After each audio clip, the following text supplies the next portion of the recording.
What's up, Jets Nation? Sean here again, back with the JETS Jets show. What's up, Grayson? Grayson Bears here, hanging out. High five. Really excited to talk Jets football with you today. We're going to be talking about the defense in free agency, what we've done, what we've seen from doing some scouting and film studies on some of these guys, how we think they fit into JD and Robert Saleh's scheme and plans for the offseason, and where we go with the defense from here. So with that, let's get started. So first, let's talk about the secondary moves in the secondary. We re-signed LaMarcus Joyner. I'm really disappointed he got hurt last year because I was really curious to see what he would have and bring to the table in this defense next to Marcus May. Unfortunately, he got hurt. I mean, one thing I know is he was at the Raiders before he was with us. He was a phenomenal safety when he was with the Rams. But when he was at the Raiders, they ended up moving him into the slot. He didn't perform well. And I think my belief is that a lot of his poor performance had to do with him playing in the slot and out of position. When he's more of a free safety, that's where his skill sets lie, is playing center field free safety type of role. And more in that kind of coverage role, not a slot corner coverage role. So I'm really curious to see what he does. With all the holes we had, I think bringing him back was a really good move because I know you're probably going to want to draft a safety. And you put him out there with Jordan Whitehead, you have a starting safety combo. I really like Pinnock in there as well. Gives you some versatility, corner, going into his second year, converted from corner last year. He actually played phenomenal football. I mean, I actually think in the last 4 games of the year, he was like the number 7th ranked safety in the whole NFL. So he's actually shown he's got some promise and some ability to step up and do some things there. Not too high on Ashton Davis anymore, but you know what? You have him as your 4th safety. I'm okay with that.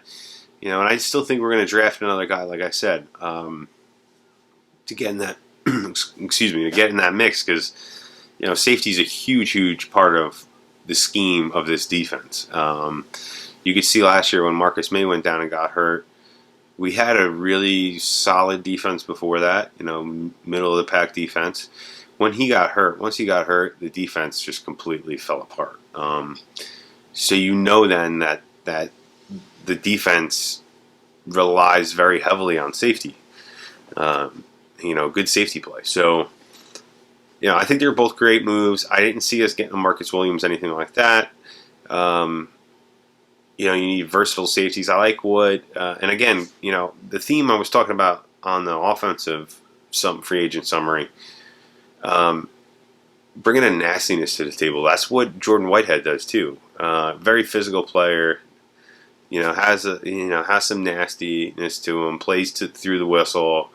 And I think he's going to help create that identity for that defense that Saleh's looking for. I'm glad Jody went out and got a guy that fits what they're looking to do. d.j.reed, I didn't know too much about him, but I have done a whole bunch of study on him. One thing I love, phenomenal tackler. Okay, physical, again, goes with that whole theme of what we've seen from JD with all the other moves he's made. Physical corner, even though he's a little smaller in stature for a physical corner, he loves to play physical, loves to tackle. And he fits perfect in a zone scheme. He's got some man cover ability, so that gives you some flexibility to vary up some of your defensive play calls and some of your scheming to throw the offense off. But he excels in that zone defense, and I think he's a great pick. I think he's going to actually ball out next year, especially once we really make the front seven a dominating pass rushing front seven, like we're planning on doing. I think that's going to give him he's going to have a phenomenal year. So at this point, I do see us, like I said, going with a safety in the early part of the draft. I think we will pick up a corner, but more in the latter half of the draft. I think we have a lot of good, solid guys competing for roles in this cornerback room, and I think d.j.reed really helped fill that hole. So I don't believe we'll go Sauce Gardner, even though I love hot sauce. He's my favorite player in the whole draft. I was like, he's the next Darrelle Revis, but I can't see bringing in d.j.reed and bringing on board Sauce Gardner when we need a pass rusher, we need defensive line help, interior defensive line help. We still haven't addressed linebacker. We need a wide receiver, at least one, if not two more wide receivers still. So, not to mention they don't put a huge emphasis on top end assets being used on the corner position in the Saleh scheme. So, that being said, moving off of the defensive backs, we did sign Jordan Martin.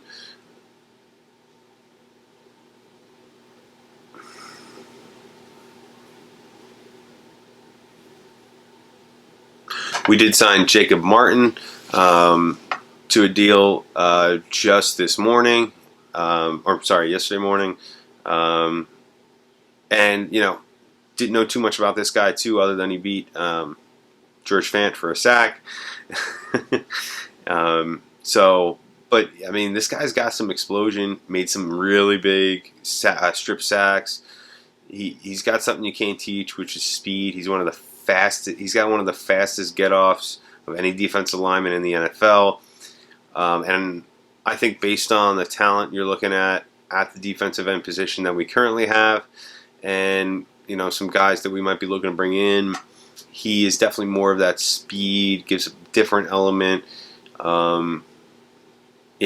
into that rotation. I don't expect him to be the starter, although he did start some games last year.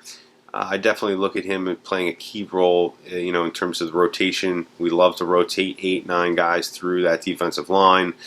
John Franklin Myers is going to be moving inside more. Although I still do think they'll move him around the defensive line and play him on the end from time to time. Then you have Carl Lawson on the other side. You have this guy, Jacob Martin in the mix. And then I do think one of our first-round picks is definitely going to be a pass rusher. So I'd love it, maybe a Jermaine Johnson. You take Jermaine Johnson, Jacob Martin, Carl Lawson, John Franklin Myers, Bryce Huff. I mean, you have a really nice, solid, deep pass rush group that you can rotate through. And it's gonna be fun and exciting to watch. I haven't had talent on the defensive line like that, in many, many years. So maybe New York Stock Exchange recreated. So we'll see. But we do need to address the interior of the defensive line still. We brought back Nathan Shepard. Doesn't mean much to me. It was all right. Another body that knows the system on a cheap deal, as opposed to bringing back Fadukasi, which I don't think is the best scheme fit for this defense right now. But I do think we're going to need to bring in at least one more interior defensive line, whether that be free agency or the draft. And then also linebacker, huge hole at linebacker. Definitely need another linebacker as well. Same thing. I'm keeping my eyes on Bobby Wagner. I think he'd be a perfect addition. I don't think he's going to cost that much money. He's got the experience in this type of system, a lot of familiarity with the defense. He's obviously a Hall of Fame player.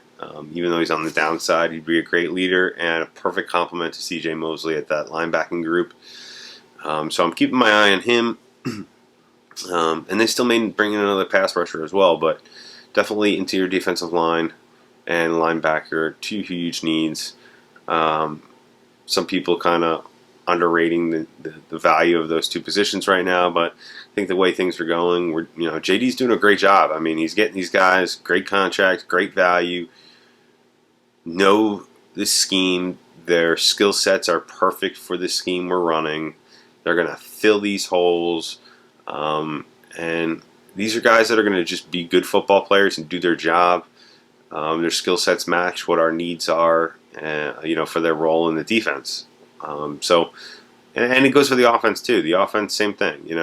These guys fill the needs, the roles, and the philosophy of the offense. So, I mean, it's really great to see a GM that knows what he's doing in JD. So, I'm pretty excited about that, and I'm pretty excited to see where things go in the next few days in free agency and then into the draft. So, in a couple days, keep an eye out. I'm gonna be doing a mock draft.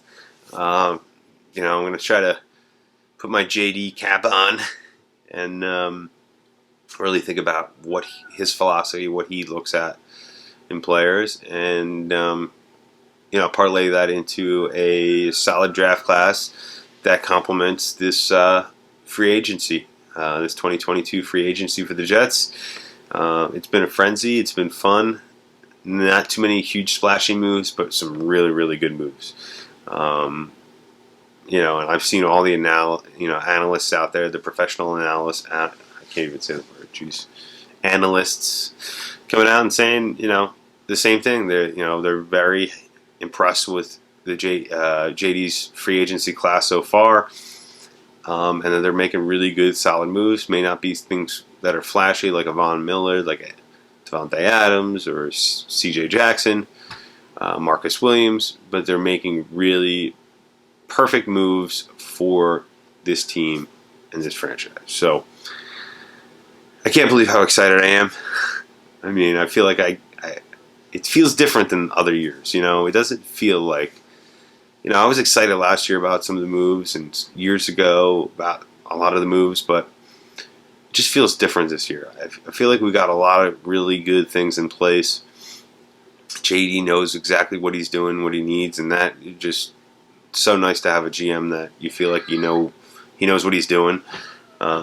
So I'm looking forward to the next couple of weeks. We'll see what happens. And I'll see you on the mock draft show coming up. Put a reminder out for that. I'll probably premiere it so you guys know it's coming. But anyway, it was good seeing you guys. I'll update you if anything else pops up in the news. So with that, I'll see you next time. Peace.